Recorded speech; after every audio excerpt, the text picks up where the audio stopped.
It's time to take command with former NFL tight end Logan Paulsen and former Commanders beat reporter Craig Hoffman.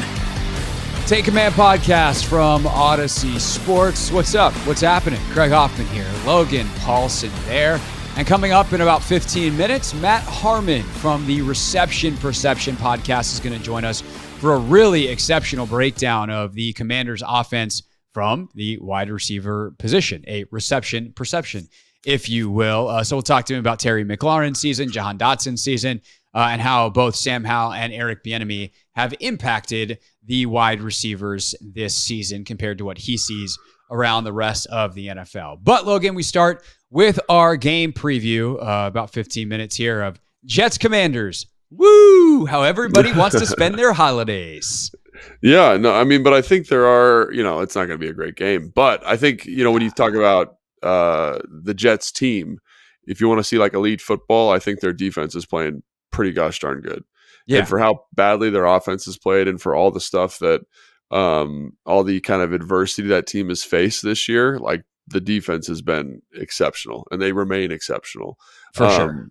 Rough week last week against the Dolphins, but against the Dolphins, and they got no support from their offense. And, one of those touchdowns comes when Zach Wilson gets just absolutely bamboozled by Bradley Chubb, and they recover a fumble at the 2-yard line. So that is what it is. But Sam Howell going to try to have a bounce back game. He's had 3 bad ones in a row against a defense that's super elite.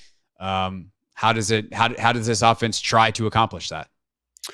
Yeah, I mean, I don't know. It's going to be tough. So, let's just start with what they want to be, the Jets. And I think the Jets, they are, day one install, I think they want to be like a quarters team. So you see a lot of these guys, coming out of the Seattle cover 3 stuff, they've kind of changed their perspective. Obviously, Robert Saleh is from that defensive tree, and they've all kind of added a little bit of wrinkles. So, I think you look at Dan Quinn, he kind of goes a lot more kind of Tampa 2 coverages mixed in with man.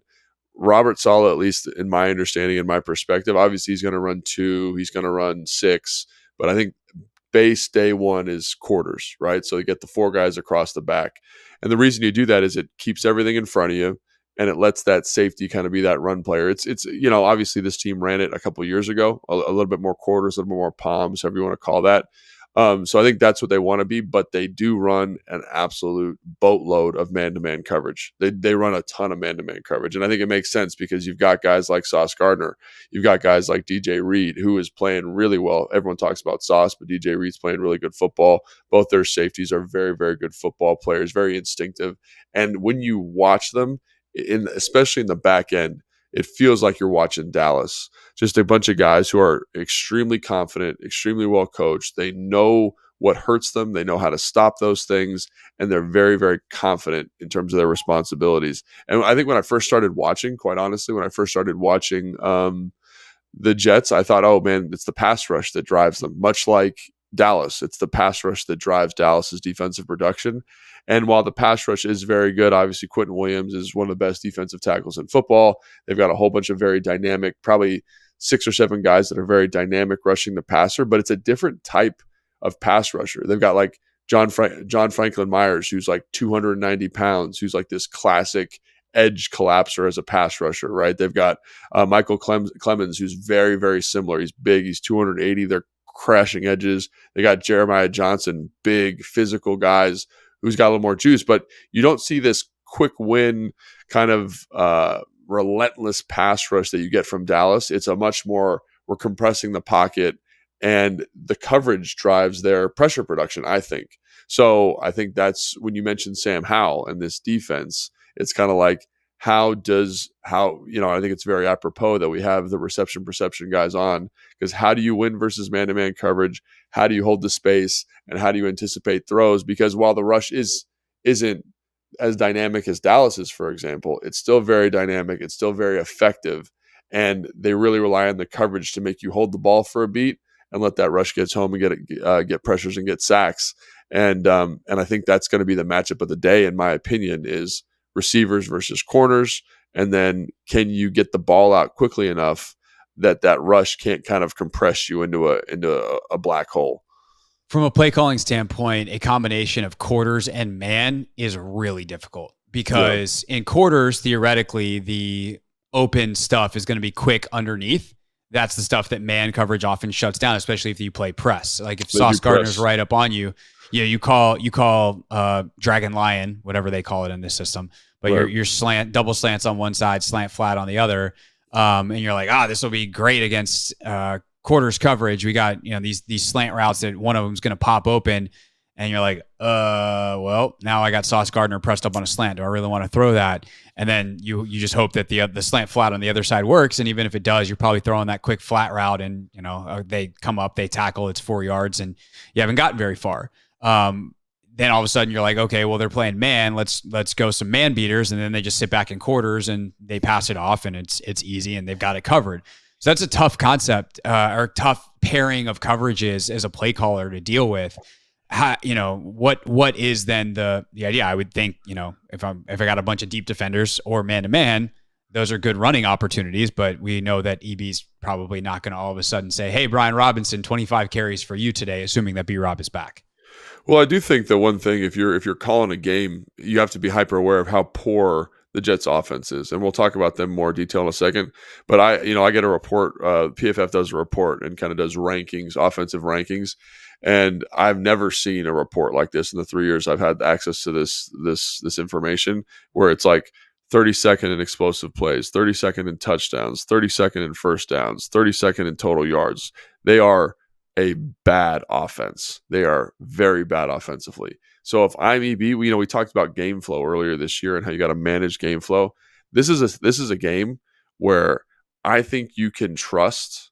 Just after a while, we'll talk about the offense here in a sec, but like trust your defense to not give up 10 points and just be like, we can manage this game offensively. We'll run the football. We'll be semi-efficient on third down. That's another thing. On third down, they do all sorts of crazy stuff. They've got 5 or 6 guys up right at the line of scrimmage. Who's coming? Who's dropping out? Is it man? Is it some form of zone? So you want to stay out of those situations as much as possible. But I really think like if there's a game you want to kind of put this thing in a 4-wheel drive, this is the game to do it. And obviously, because I think when you look at the first Miami game, they have 2 picks, the Jets defense that keep them in it.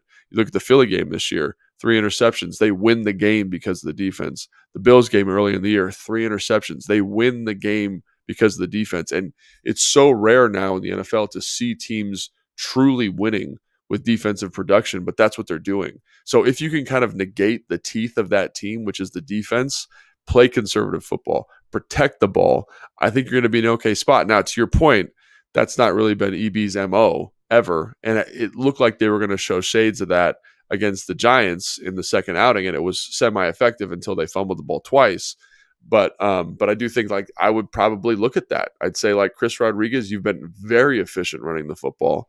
How do we maximize your touches? I think and then if Brian Robinson's healthy, great. If Gibson's healthy, great. You've got a great opportunity there to kind of, again, maximize that backfield, insulate the offensive line from this physical pass rush.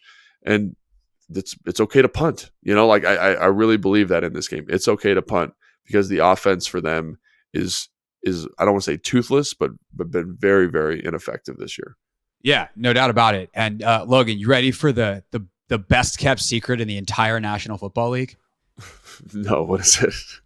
Well, tough. You're going to get it anyway. You better get ready. You got 3, I'm ready. 2. The Washington Commanders are a top 10 team in yards per carry. It is the dirtiest secret in the whole league. Because this drives me nuts. I've literally responded to YouTube comments this week on my page when people are like, we can't run it. I was like, if only there was a place that you could look up this statistic and then copied and pasted the link to ESPN.com's stats section with yards per carry being the sorting metric. The Washington Commanders, by yards per carry, are the 7th best team in the NFL. I say that knowing that we've talked on this podcast about how we think the run game could be a lot better. It's not particularly schemed great. Some of that is probably enhanced by Sam Howell scrambles and the fact that they don't run the ball a ton with their running backs. In fact, they do it less than basically everyone else in football. So those scrambles impact that average in an outsized way.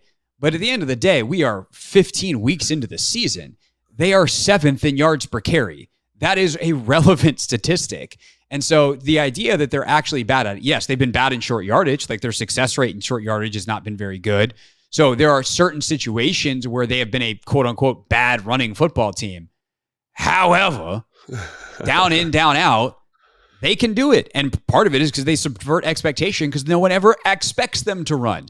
And so I do think that becomes critically important. EB has got to do that this weekend. It is for game flow, for Sam, for everything. It is the right way to play, and they're not nearly as bad at it as everyone thinks. Yeah, and I think, if EB's not going to do it, like, what is his analogous for that? Is it the quick game? You mentioned the press coverage they're going to get.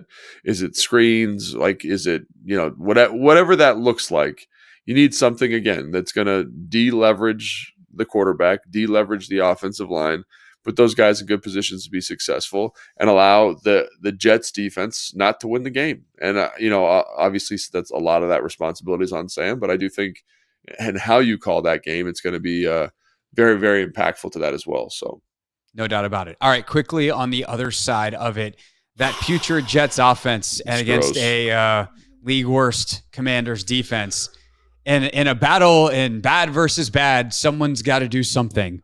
Who's the someone? Right. So I will say, they do have a couple guys on the offense that are dynamic. Garrett Wilson, there's a play from the Dallas game earlier this season where he takes a drift and he takes it 80 yards for a touchdown. Like, he's an explosive playmaker. And they just don't – Breece Hall, explosive playmaker, right?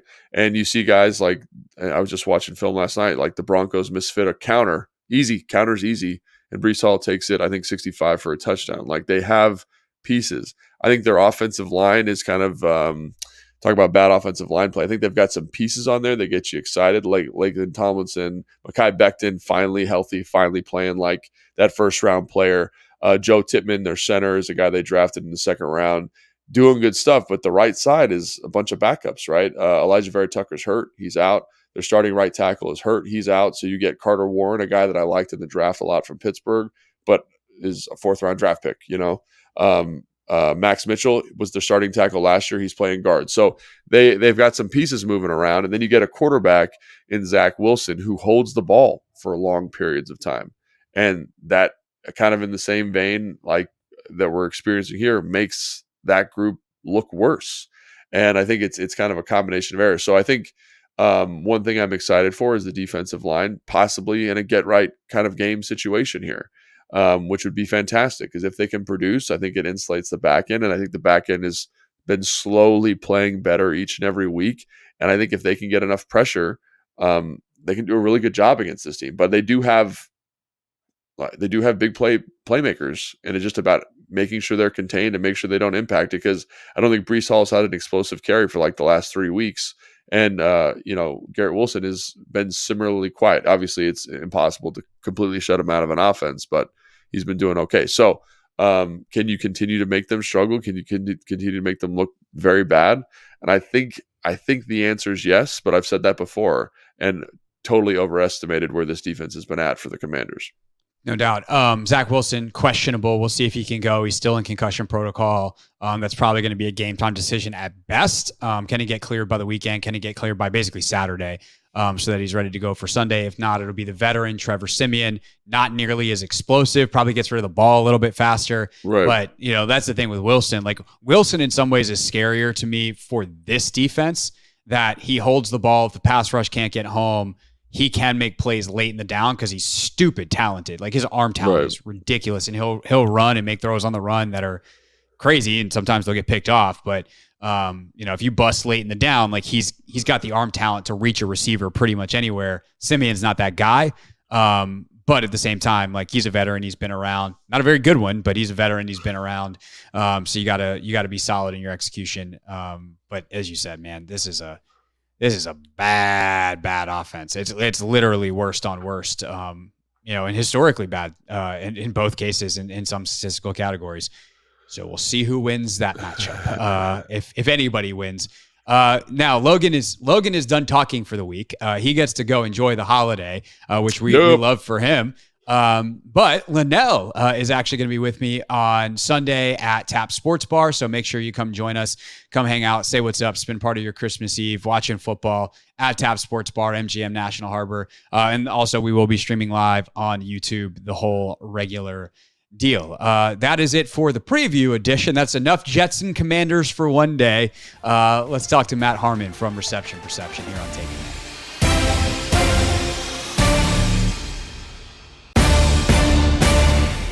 Our guest today on Take Command is half of the very popular Odyssey podcast, Reception Perception. This podcast actually predates the Odyssey family, and we were lucky enough to have it join our crew here at 2400 Sports and Odyssey. Matt Harmon is the originator of the show. Matt, I will let you describe. Well, first of all, welcome. Hello. Thanks for joining us. Appreciate you boys having me. Yeah, I'm excited to talk today. Absolutely. So how would you describe what your podcast is? Yeah, so I think the way to describe it is like James and I, we try to just cover the wide receiver position in depth because of the work that I do called Reception Perception, hence Reception Perception, the show. So Reception Perception was the series that I came up with back in 2013 is when I started working on this. So the better part of the last decade, and what really, I'm still a nobody, but at the time was definitely a nobody kind of trying to break into this football media scene. And I was like, you know what? I need to come up with an idea that stands out, right? And for me, it was, I want to answer the biggest question I have about football. And for me, that was the wide receiver position. I was never equipped to play wide receiver growing up. Let's just put it that way from a body type perspective. But for me, I was like, and obviously Logan, you'll definitely be able to speak to this. It's like when you're running routes and things like that, you're doing your job, you're executing your assignment, but you might be lucky to get like 8 to 10 targets a game. I mean, that's a lot, but you're running like 30 plus routes a game at times. I'm like, these guys need to be getting credit for what they're doing when the football doesn't go their way, right? So that's what I came up with, Reception Perception. Over an 8-game sample for NFL players, I go in and chart every single route that they run, how often they get open against each type of coverage, how often they get open against man, zone, press, etc. Really trying to not just discover kind of how good these guys are away from factors that they cannot control, but also like kind of trying to bucket wide receivers into types, because obviously you play 3 different positions on the field, whether you're the slot, you're the X, you're the flanker, and then you can go deeper than that. And really just, again, trying to paint a full picture of who a wide receiver is outside of just typical production. So how do you do that? Are you giving guys grades, or like, are you like doing the PFF thing where it's like, oh, this is like, what does it look like? Is it a report? Is it like, so just curious how that product looks.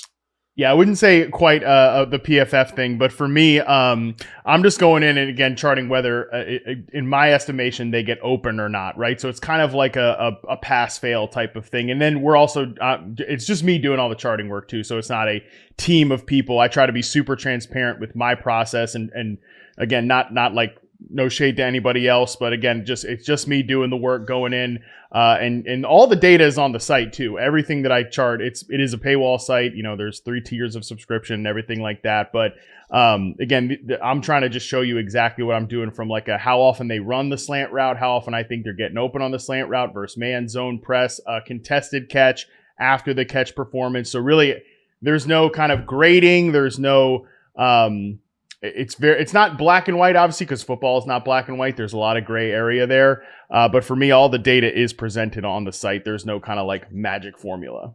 So like, how do you compare receivers then if there's no like consistent metric? Is it just kind of like you're trying to give your perspective on each individual person and like kind of give a report in addition to the data, or is there something else going on? No. I mean, everybody is charted with the same rubric, right? I just wouldn't say that there's like a grade to it. So everybody is, again, it's every metric that is on the site is the same for every receiver that's being charted. It's just, again, like there's nothing like going into a grade, right? Like no formula or something like that. It's just, I'm charting, again, just every route that they run, how often they run each route type, where they line up pre-snap. Are you off the ball? Are you on the line? Are you outside left? Are you outside right? Are you in the slot? So everybody's being charted the same way. We're getting caught up on the PFF thing just because there's no like grade to it, if that makes sense. I see what you're saying. So it's like Terry McLaurin runs a slant route from the right flanker position X% of the time. Right, he gets open X% of the time. Yeah, it's just each individual play, pass fail. That's a percentage. If you want to call it a grade, it's a grade, but there's no actual formula to it. Like the metric is success rate versus like man coverage, success rate versus press coverage, success rate. So again, the success is did you get open or not? Not like he's a 2.5 or a 1.5 or something like that. But everybody's just kind of it's bucketed and categorized in the same way. Gotcha. So that brings us to Terry McLaurin, Josh Dotson back in the day. So we were just talking about old football stuff, Logan, before you hopped on and we started recording here. Jahan Dotson. And then obviously Curtis Samuel, the three big receivers here in DC. Let's start with Terry, because there's been so much consternation locally about his lack of targets, his lack of production this year relative to what so many of us thought he would be based off what he's been in the past. If you try to take him kind of, I want to say out of context, but you try to really look at him on his own, and try to take some of the QB play, some of the schematic stuff out of it. How would you describe the season that Terry McLaurin is having? Yeah, so for context, like, I've been a huge fan of Terry McLaurin. He's been like a reception perception superstar for a long time. I think he's a really good player. I've always been a big fan of him as a route runner, as a separator, especially against man coverage. And he's sort of that in this offense, and in the previous offense, he's been that consummate X receiver. And, those guys typically, they're going to threaten you vertically. They're going to beat man coverage. And I think Terry McLaurin has been that guy for a long time. I think he's been great in isolation this year. When you just watch him play, I think he gets open and separates. Maybe not to, I would say his best seasons in reception perception were 2020 and 2021. I wouldn't say he's necessarily getting open to that level, but I mean, I don't see a lot of flaws in his game from a separation standpoint. There's been some issues maybe at times, but I don't have any, I don't think he is the problem with the lack of targets, I guess, is the long and short of it. I mean, that's interesting, because when you look at some of the other services out there, they always say that he's not a great separator in yards from defender. How do you kind of counter that perspective from these different services? See, I don't know that, and again, this is just my opinion. I don't think there is a big difference of okay, you're open by, 3 yards or 4 yards. Right, you're either presenting a quality target or not. Now, there's a difference, obviously. I mean, not to take a shot at Washington's defense, but when you're open by 100 yards like Cooper Kupp, right, on this past right. Sunday, that obviously is going to create an easier throw than if you're open by 2 yards, whatever. I don't really get into the 2.5 yards of separation, 3 yards of separation, stuff like that. I think I'm trying to put more emphasis on the process of route running and what you're doing to set up defenders and what you're doing to get yourself open, as opposed to just are you this far away from the nearest defender? That's interesting too, because I feel like, Logan, that would then kind of go into some of the timing stuff and throwing with anticipation and some of the stuff that Sam at times has struggled with this year in terms of actually getting Terry the football. It's if he presents a quality target, the more separation he gets, the longer that target is going to be open. But if Sam throws with the anticipation that he's been lacking at times, then, kind of Matt's formula does explain the lack of production, right? And I think that's the thing I was trying to get at there, is because with, I think not all separation is created equal. You are open, right? Let's say you're a big tight end and the guy's draped on your back. Rob Gronkowski is a great example, right? He is open kind of all the time just because of his physical stature and how his body presence is to the football. But I do think with a young quarterback, there is something to this quantification of the separation you are creating, which is why I asked if that was something that you charted. And I understand from a strictly receiver standpoint, if you're open, you're open. But I also think from a quarterback perspective, it's a different point of view, because I think a perfect example was I was talking to Rex Grossman. This was in 2010 or something like that. And he was I like throwing to big receivers because you can see them and because they're always open, as opposed to a little guy who you can't really see. And Terry's not the biggest guy. And so I need to see a more definitive amount of separation. So even though it's this thing where it's yes, it's a quality target, he's open, because of his stature, because of the route concept, what does that look like when presenting to the quarterback? Which is why I brought up the other metric. I'm not being critical of your process, because I think it's true when you're just looking at receivers, but when you're looking at it from a quarterback perspective, I think it's important to give that some context as well. 100%. And I would say too, when you're looking at other metrics, it's when are you measuring that separation too? Is it at the quarterback release point? Is it at the top of the drop, right? Because I mean, different offenses are going to require different things. I mean, the great example right now is Dallas. Dak has been not this past Sunday, but getting the ball out as soon as he hits the top of his drop, and different receivers are going to require different points where they're going to be open in that route, and you need to sync all that stuff up. And that's really different, like from a timing and anticipation standpoint. I always come back to, it's funny when you spend so much time studying receivers, you're inherently obviously spending a lot of time with the quarterback as well. And there are some quarterbacks that really, like you said, Logan, that's perfectly said. Like some guys want to see it and rip it, right? As opposed to other guys can anticipate it. And that's going to be expressed with different receiver types. Brandon Ayuk with San Francisco right now. I think Purdy is great at playing on time. He's great with playing. I think he throws with great anticipation.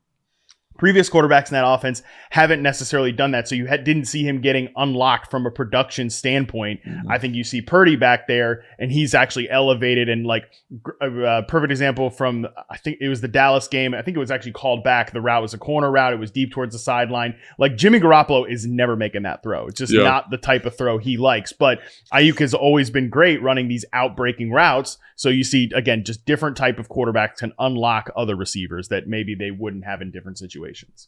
So I think that kind of perfectly brings us to Jahan, because the chemistry between Jahan and Sam has not really been there this year. We anticipated a monster year from Jahan. I think we both preseason were like, this dude could lead the team in receptions. He could push 100 catches this year. With the training camp he had, he looked incredible. Such a great route runner. But as we've watched the film this year, Logan has remarked on sometimes the timing is really off for him. We're like, he'll get open, but I need you open a half a second ago because you triple stick to the top of your route, and now Sam's getting sacked or having to move off you somewhere else. When you watch Dotson, what have you seen?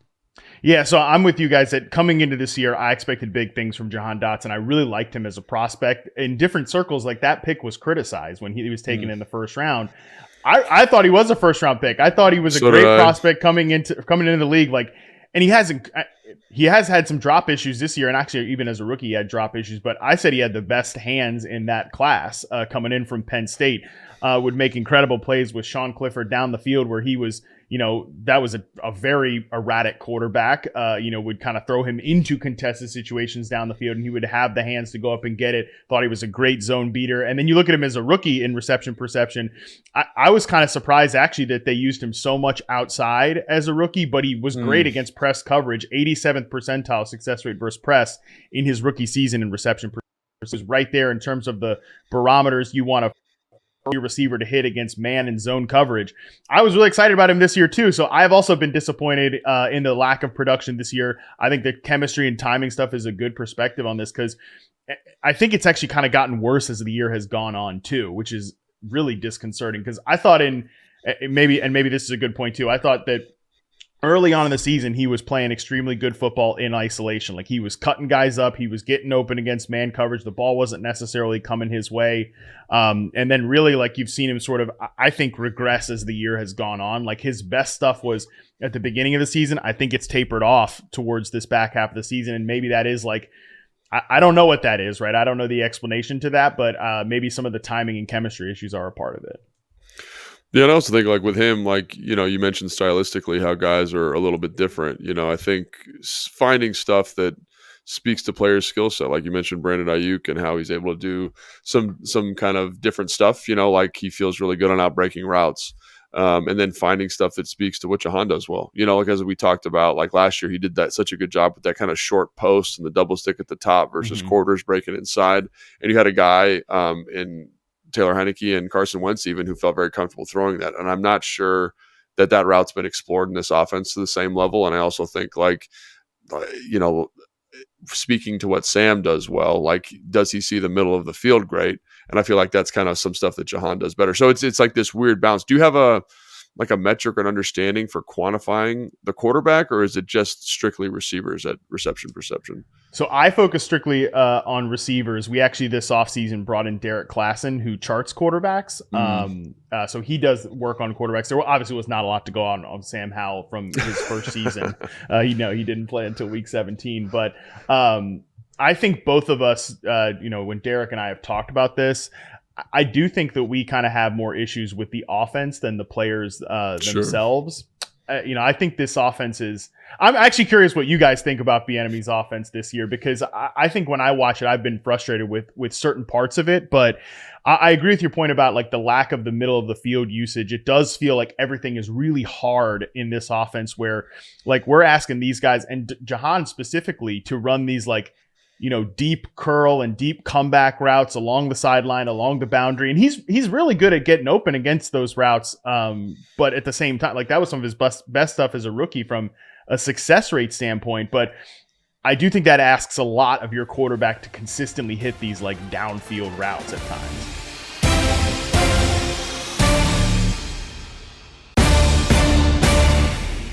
Yeah, so can you just, I will tell you what we think, but you said there's been a frustration with the offense. Can you just kind of elaborate on like what your frustrations are and what you're seeing? Because it sounds like you watch a ton of football, watch a ton of offense. And I think, and people sleep on that. People think, oh, like he didn't play or whatever, he's not a coach. But just watching a lot of ball gives you a beautiful perspective on what's good offense and what offense is kind of lacking in certain areas. And especially once you get outside of one team's bubble, we get 100%. so hyper-focused. And that's why like teams or fans will comment all the time on our stuff like it's the worst offensive line in the league, and every metric says they're average. Like they're not good, but they're not the worst in the league. And it's like because we get caught in our own bubble, we see a bunch of sacks, and it's like this. How can it possibly be worse? And it's like, well, let me tell you. Let's talk about that. So watch some Carolina Panthers if you want to see what. God, yeah, if you want to see the worst of anything, watch the Carolina Panthers.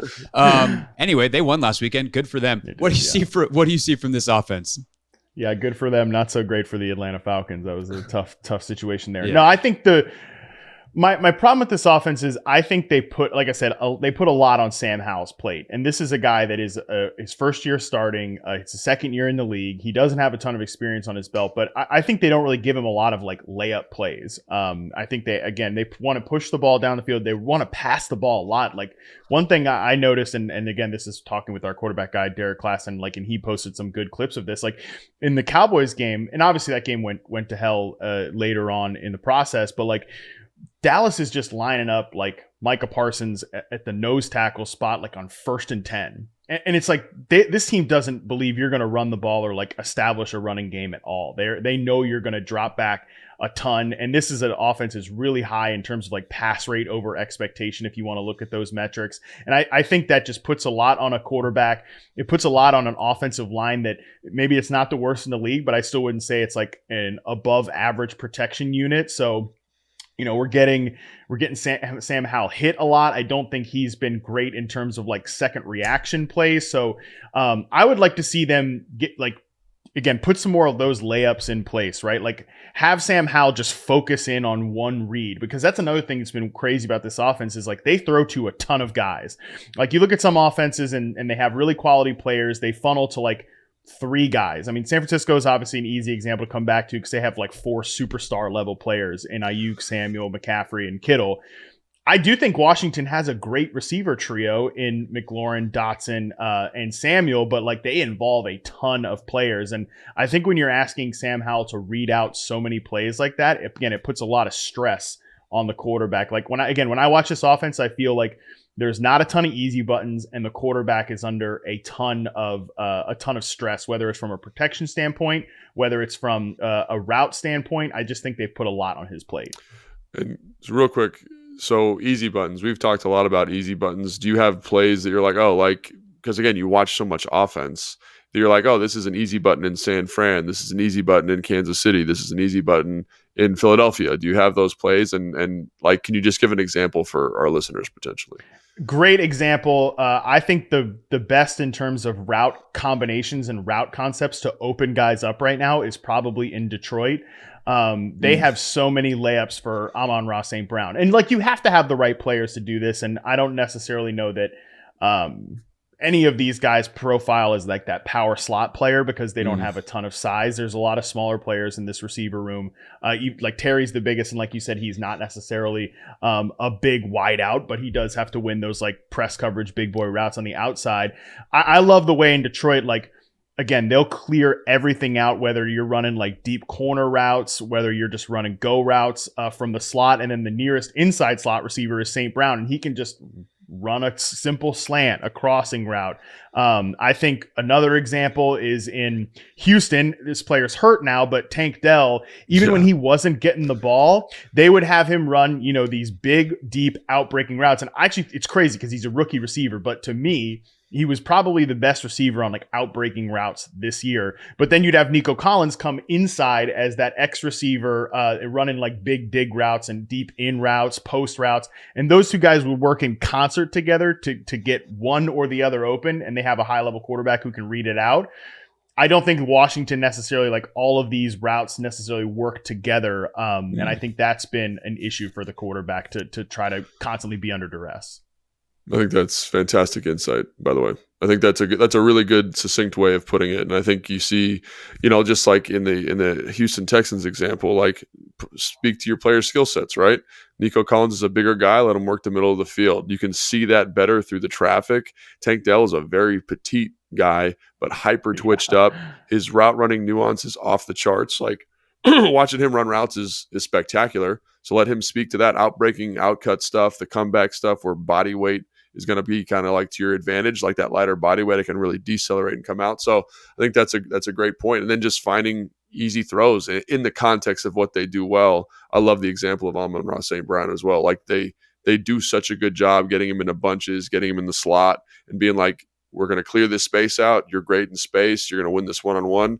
And Jared Goff doesn't have to read, like he's not reading drive. He's not reading scissors to the flat. It's just like, this is it. If it's not there, I can check the ball down to someplace else. It was funny when St. Brown was coming into the draft, I called him Bud Light Cooper Kupp, like at USC, which is funny because he's like playing as an outside receiver, but you watch him even just play as an outside guy and like, this is a player who should be kind of that big slot receiver like Cooper Kupp. And then he ends up getting drafted by Detroit. Then Detroit's obviously got Jared Goff. And like we were talking about earlier, some receivers just work so well with certain quarterbacks. Like hey, this guy, like I don't have to read this thing out. I know this guy's going to be open and I can just funnel him the ball in the middle of the field. That is perfect for a Jared Goff type of quarterback. So if we take this to like the long-term view for Washington, if you could add something to their receiver room and you've got Dotson, you've got McLaurin, Samuel's a free agent, like what would you be looking to do to kind of optimize this receiver room personnel-wise and schematically? I think, Logan, you brought the point up about like Nico Collins and how you can see that guy over the field, like a big X receiver to run these in breaking routes. I think that would really help out this receiver room because you can get then Terry McLaurin away from that X receiver spot. And it's not as if I have really any issue that McLaurin can go out on the line of scrimmage as ISO receiver and beat press man coverage. But I think you could, especially as he ages, I mean, he's weirdly like he was an older rookie coming into the NFL, sure. right? Can we just double click? Your point's on point, but I just want to make sure the listeners understand. So when you're the X, you're on the ball. So you have to deal with these press situations a little bit more. When you're the Z, you're off the ball and we can motion you around the formation a little bit better, which again, I think would just watching Terry would speak to his skill set a little bit more. So if you get a big hoss out there playing X, think like Julio Jones, Calvin Mike Johnson, Evans right? is the guy that's Mike Evans Evans, because he's a free agent. Right, 100%. Like those guys, they're big physical dudes. You can see them over the middle of the field and they can like kind of bully corners. Let's get Terry off and let him move around a little bit. But I just want to make sure our listeners understood kind of what you were saying there with the X and the Z stuff. Yeah, 100%. And I think a good example of this, because I mean, you're right to say like it's good to kind of have these other examples around the league, right? Because I think it helps you kind of contextualize it. Like what the Bills have done with Steph Diggs, who's another, I mean, I think he's one of the best route runners in the NFL. He's been one of the best 100%. route runners in the NFL since, I mean, he was a big reception perception hit. That was like back in Minnesota. It's like this guy, trust me, like is number 1, number 2, number 3 in success rate versus man press every single year. Like he could be an elite production player if he was just in the right situation. Obviously with a great quarterback in Buffalo, that's happened, but you also see them do a lot to like get him off the line of scrimmage and get him free releases, because then his route running and his timing and technique can really be expressed and can shine in that way. I think Terry could certainly do that. And even like Gabe Davis is a very inconsistent player, but the Bills are content to, even if he's going to quote lose these routes out at the X receiver position, if he can deal with those press corners and allow Diggs to be off the line, it helps your number one. Like you can have these guys who I don't know if they need to get like a Mike Evans or something like that, because I think Terry and Jahan Dotson are perfectly capable of being like a 1 and a 2 on a team. But if you can just get a guy out there to handle some of those X receiver reps and maybe eventually develop into a high level starter, like I think that's going to go a long way for this group. Interesting. And then is there anything from us, like, obviously they're going to be looking for a new staff, specifically head coach. We all assume Bienemy is probably not going to be around next year as well. You mentioned Detroit. You mentioned some of the other, Bobby Slowick in Houston. You like some of the stuff that they're doing. Given Terry and Jahan's skill sets, is there anything schematically where you'd be like, that'd be my guy for Washington? Yeah, I think those are two guys to bring up if you're looking for an offensive play calling head coach. Ben Johnson obviously would be a home run. I think he's going to get paid a lot of money. I mean, anybody that's I think Josh Harris is willing to pay a lot of money. That's actually exciting for once here. Right, that is good. You're going to need to outbid David Tepper, but he did turn down that job last year. Tepper's going to have to pay a Tepper tax, so I'm not concerned as much about that one. I'm much more concerned about, hey, you could go coach Justin Herbert. Yeah, I do think it's exciting though if you're an offensive head coach like a Ben Johnson, right? Because I wouldn't say this group is a total blank slate, right? Because you have good players here, even in the backfield. Like I like what Brian Robinson brings to the table, as a power back. I think that was kind of underutilized at times this year. And I think if you let's say right now I think they're slated to pick 4th in the draft, right? Mm-hmm. You look at that and you say, okay, maybe we get a quarterback at 4, whatever, or we bring back Sam next year and have him compete with somebody. I think Sam Howell actually would be much better in an offense like that. That's going to simplify things, throw to your first read more often. Don't spread the field a ton with these 4 receiver sets. Get multiple tight ends in there, right? Because I think I think Jahan Dotson can play slot. I think he could play flanker, best utilized there. And then, obviously Terry, maybe he plays X and 2 receiver sets, but then moves off the ball to the flanker spot with this other hypothetical big X receiver we've brought in here, maybe in the draft, whatever. I think something like that where you're condensing the field more is the best approach here, especially if you have to run it back with Howell. Yeah, makes sense to me. Logan, anything else that you wanted to follow up on, touch on? No, love it. I mean, I love the insight, and I guess I don't know how do you draft. I mean, I'm sure you do college guys as well. Have you done anything with Marvin Harrison Jr.? I know there's some talk about him being there at 4. Just high level thoughts on him as a player, and is he as good as everyone says? Yeah, I haven't gotten to prospects yet. Sounds like you're very busy. If you're doing 8 games on a guy, it sounds like you're very busy. So yeah, no problem there. I'm excited that the draft is supposed to be filled with a ton of good receivers. At the same time, though, I'm like, yeah, damn, your boy's gonna be busy. There's also Miller, Matt. We had Matt Miller last week, and he said he has 8 receivers currently in the first round. No, yeah, it's gonna be a long. You're like, yeah, it's gonna be a long spring. Not to mention too, look, obviously free agency. The first group that I usually put on the site in the off season is the upcoming free agents. So even if the guys end up getting tagged, which this certainly could be, that's a pretty good looking group too. You've got T. Higgins, you've got Mike Evans, you've got Michael Pittman. I mean, there's a lot of, and by the way, a couple of guys that could fit. I don't know if you need to spend that kind of money on a free agent X receiver, but Higgins and Evans, these guys are going to be in that group too of what we're kind of looking for here for Washington. But yeah, that is interesting. Marvin Harrison at 4th overall, if he happens to get there, because whatever we're talking about, you could have a developmental X receiver to mostly just take pressure off the other guys and stuff like that. You have a prospect like that in there, that would be pretty hard to pass up, because he is supposed to be that prototypical number 1 X out there. Yeah, he's a potential Hall of Famer is the way that he's coming out, which is scary to put on a kid, but maybe it's a little easier when his dad already did it. All right, so the Reception Perception podcast is out on all your favorite podcast platforms, including the free Odyssey app, and then receptionperception.com and the website, Matt. Yes, sir. Yeah, we got 3 tiers of subscriptions, something for everybody. If you want, we literally call our highest tier package the sicko tier, because if you want every piece of reception perception data I've charted since 2014, you get it with that package, and that verifiably makes you a sicko if you want that. But I appreciate the sickos who do indeed purchase and want that. Logan's package. Where do I sign? It sounds awesome. And especially if you're watching that much film to support the numbers, because and especially if you're doing it yourself, I think that's one of the big criticisms of some other products out there, is that you get some people who aren't as well versed in the metrics, grading games. So that sounds like I mean, I don't know how much it costs, but I'm definitely interested. I'll tell you that. Well, I appreciate it. Yeah, no, I love doing this.